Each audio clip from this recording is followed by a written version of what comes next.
কোরআনে 1 ডজনেরও বেশি জায়গায় বলা হয়েছে নিঃসন্দেহে আমি জাহান্নাম পূর্ণ করব ইনসান ও জিন দ্বারা। হেদায়েত আপনি চাইলেই কিন্তু পাবেন না। একটু ভেবে দেখুন, হেদায়েত আপনি চাইলেই কিন্তু পাবেন না।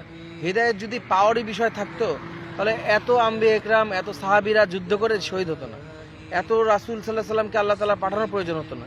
আপনার হেদায়েত আপনাকে অর্জন করতে হবে।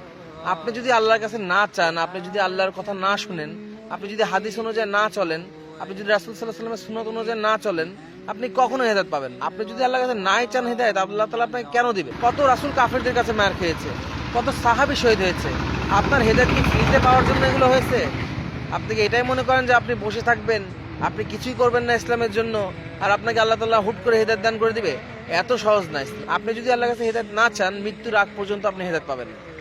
আল্লাহর কাছে আপনার চাইতে হবে, আল্লাহ তাআলা আমাকে হেদায়েত দান করো, এবং সেই হেদায়েত পাওয়ার জন্য যা করণীয় সেগুলো আপনাকে মানার চেষ্টা করতে হবে, তাহলে আপনি হেদায়েত পাবেন। আর হ্যাঁ, আপনি যদি হেদায়েত চাইতে থাকেন, আপনার দ্বারা গুনাহ হচ্ছে, আপনার দ্বারা আল্লাহর কাছে হেদায়েত চাচ্ছেন, আপনার দ্বারা ভালো কাজও হচ্ছে, একটা সময় গিয়ে আল্লাহ তাআলা অবশ্যই আপনাকে গুনাহ করার জন্য অনুশোচনা বোধ দান করবে, এবং আপনি আল্লাহর কাছে পূর্ণ ক্ষমা চেয়ে আপনি সঠিক পথে চলে আসবেন।